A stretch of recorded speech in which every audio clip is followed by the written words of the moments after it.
Petit point vêtement. Cette veste est incroyable.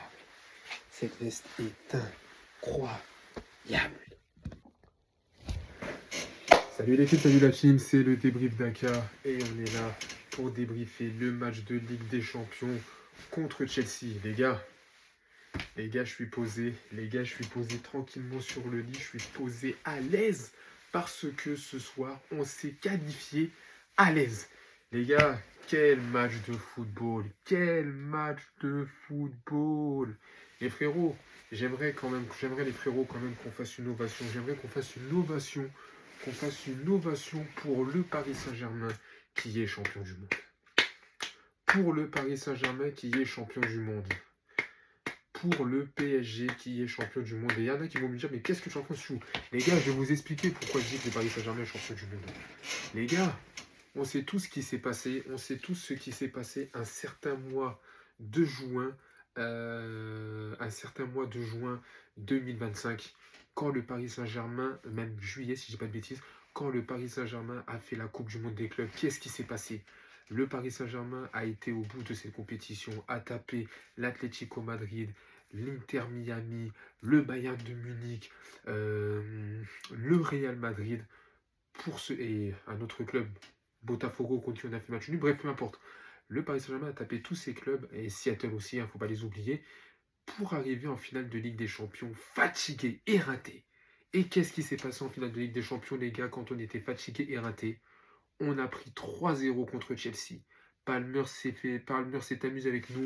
Il nous a fait sa fameuse célébration du où il fait froid. Et Chelsea nous a éliminés 3-0. Ils ont pris la coupe et ils sont devenus les premiers champions du monde. Et ils se sont foutus de notre gueule. Ils se sont foutus de notre gueule.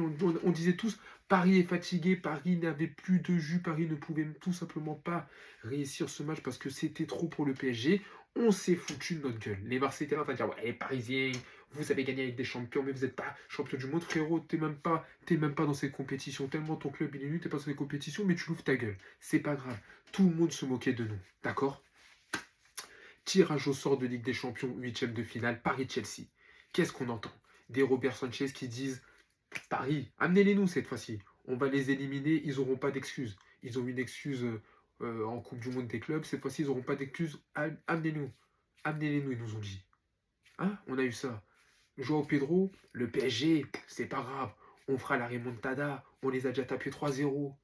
Les gars, on le dit toujours, arrêtez de parler. Le karma. Le karma a frappé ce soir. Le karma a frappé ce soir. La justice de Dieu. Non seulement on les a éliminés, les gars. Non seulement on a éliminé Chelsea, mais pourquoi je dis que Paris est champion du monde? Parce qu'aujourd'hui, on a montré qui est le meilleur club du monde. Tu peux me dire, oui, vous avez perdu contre Monaco, vous avez fait ceci, les gars. Le meilleur club du monde, c'est le PSG. Parce qu'aujourd'hui, on a remis les points sur les i, les barres sur les t. Point final. Aujourd'hui, Chelsea, on les a soulevés. Et on ne s'est pas contenté de les soulever à l'aller. On les soulève à l'aller, on les soulève au retour. On leur met 5-2 à l'aller, on leur met 3-0 au retour. Et c'est marrant parce que sur les deux matchs, ça fait quoi? Ça fait 8-2. Sur les deux matchs, on a mis 8 buts à Chelsea. Sur les deux matchs, on a mis 8 buts à Chelsea. Alors qu'il y avait plein de Marseillais qui disaient, ouais, vous allez vous faire soulever contre Chelsea. Si vous jouez contre Chelsea comme contre Monaco, vous allez perdre. Je l'ai dit, les gars. J'ai dit, si Paris joue comme contre Monaco, contre Chelsea, on va avoir du mal. Mais j'avais dit que Paris allait aller au bout. Parce que quand tu es parisien, il faut croire. Sauf que contre Chelsea, on n'a pas joué comme Monaco, on a joué comme notre équipe voulait. On a joué comme notre équipe voulait. Et quand on joue comme quand notre équipe veut, les gars, on fait du sale. On fait du le ça. Il faut dire les termes, on fait du le ça. Mais les gars, c'est pas tout ça. Parce qu'on aurait pu dire oui, tatati, tatata, ils font parole, ça y est, ils parlent de Chelsea, ceci, cela. Les gars, est-ce que vous savez c'est quoi le point commun entre un 5-2 et un 3-0? Eh bien, c'est qu'il y a 3 buts d'écart. Au match aller, il y a 3 buts d'écart, parce que 3 plus 2, ça fait 5. Et au match retour, il y a 3 buts d'écart, parce que 3 plus 0, ça fait 3. Et oui, les gars, on ne s'est pas contenté d'en mettre 3-0 à l'aller, en grand guillemets. On aura mis 3-0 à l'aller et 3-0 au retour. Tout ça pour dire que le fameux 3-0, hein, le 3-0 qui nous ont mis Ekvara, quand il fait ce symbole, et quand il fait son symbole des 3, je ne sais pas si ça veut dire ça, mais le fameux 3-0 qui nous ont mis, il faut qu'ils arrêtent de parler, Chelsea. Il faut qu'ils arrêtent de parler. Parce que le fameux 3-0, c'est nous qui vous l'avons mis. Et on vous l'a mis bien précieux. Mais les gars, quel match. On vous l'a mis bien profond. Mais les gars, quel match de foot.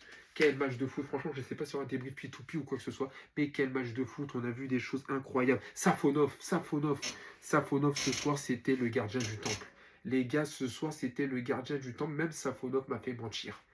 Oh, les gars, c'est simple, j'ai vu le match, je me suis dit, la défense, elle n'est pas très bien. On est contre Chelsea. Même si on peut gagner, on va encaisser un but ce soir. On n'a pas encaissé un but. Non seulement on n'a pas encaissé un but, mais Safonov a tout arrêté. Il a tout arrêté. Il a arrêté des frappes qui étaient cadrées. Il a arrêté des frappes non cadrées. Il a arrêté des fausses frappes. Il a arrêté des petits tirs. Il a tout arrêté. Dès qu'un joueur de Chelsea tirait, Safonov était dessus. Et en plus de se permettre de tout arrêter, il se permet même de faire des passes décisives. Parce que c'est lui qui fait la longue relance pour Kvaratskhelia. C'est lui qui fait la longue relance pour Kvaratskhelia. En parlant, les gars, qu'est-ce que je vous avais dit? Les gars, je vous l'avais dit, il y a un Kvara en Ligue des Champions et il y a un Kvara en Ligue 1. Parce que Kvara, quand c'est la Ligue des Champions, c'est un joueur incroyable. Son premier but était magnifique. Alors son deuxième but, son but au match aller était incroyable. Ses deux buts étaient incroyables. Son but au match retour, c'est pas un but, mais c'est un but à la Kvara. C'est-à-dire qu'il y a une longue relance. Il contrôle le ballon, il joue de son physique, il a un peu l'expérience pour passer devant Mamadou Sarr qui pensait qu'il jouait encore avec Strasbourg, sauf que non, il joue avec Chelsea et c'est lui qui marque le but. Dans un match où Chelsea commençait à pousser parce que Chelsea avait un retard, c'est Kvara qui marque le but et Paris ouvre le score. Et là, on ne dit plus rien. Paris ouvre le score, ça va être une soirée compliquée. Et ça a été une soirée compliquée, les gars, parce que ce match-là ressemblait à un replay, parce que Vara, buteur à l'aller, enfin double buteur à l'aller, Vara, buteur au retour. Bradley Barcola, buteur à l'aller, Bradley Barcola, buteur au retour, c'est le même but. Même but. Au match aller, contrôle de la poitrine, reprise instantanée du gauche, sous la barre, c'est but de Barcola. Au match retour, petite passe d'Achraf Hakimi, frappe sous la barre, c'est but de Barcola. C'est exactement presque la même, en tout cas c'est la même trajectoire de but. La même trajectoire de but. Et les gars, ça c'est incroyable parce que c'est Bradley Barcola.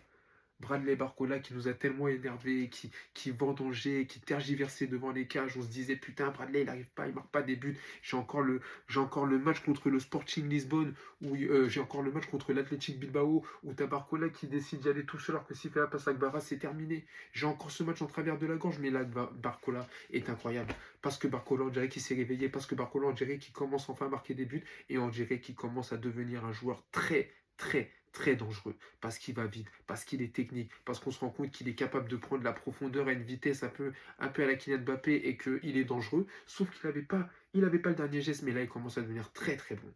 Et il commence à devenir très bon, enfin il commence à devenir bon, et s'il progresse en progressant, les gars, ça risque de faire très mal. Mais en tout cas, voilà les gars, Barcola qui était encore présent, Achraf Hakimi qui marque un but, qui fait une passe, qui fait une passe décisive, au passage Achraf Hakimi, le Maroc champion d'Afrique, voilà, la justice de Dieu, Djima Maghreb. Ah, attendez. On va la refaire parce que les gars, ce soir c'est la fête.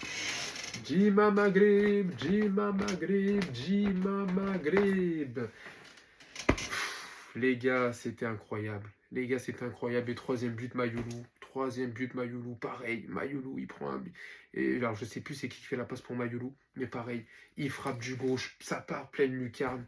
Dans le sens opposé parce que Barcola l'a mis à gauche du gardien. Barcola l'a mis à droite du gardien. Mayoulou l'a mis à gauche du gardien. Et ça fait 3-0, les gars. Et on élimine Chelsea. Et il n'y a personne qui pourra parler parce que ce soir, les gars, c'était incroyable. Ce soir, les gars, c'était tellement incroyable. C'était tellement incroyable que Paris s'est permis des trucs de fou.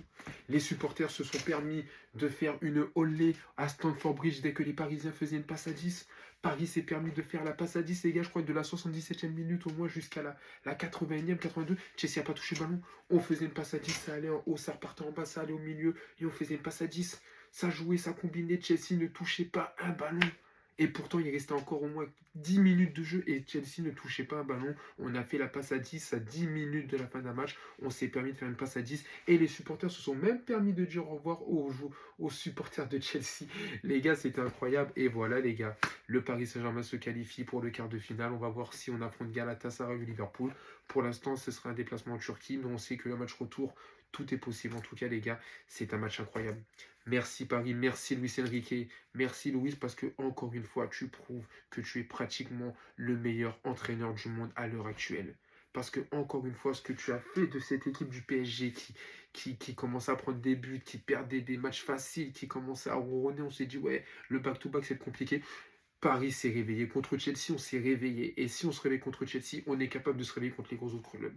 Et si on se réveille contre les autres clubs, on est capable d'aller très très loin. Amenez-nous Liverpool, amenez-nous le Real Madrid, amenez-nous le Bayern Munich, on va s'en occuper.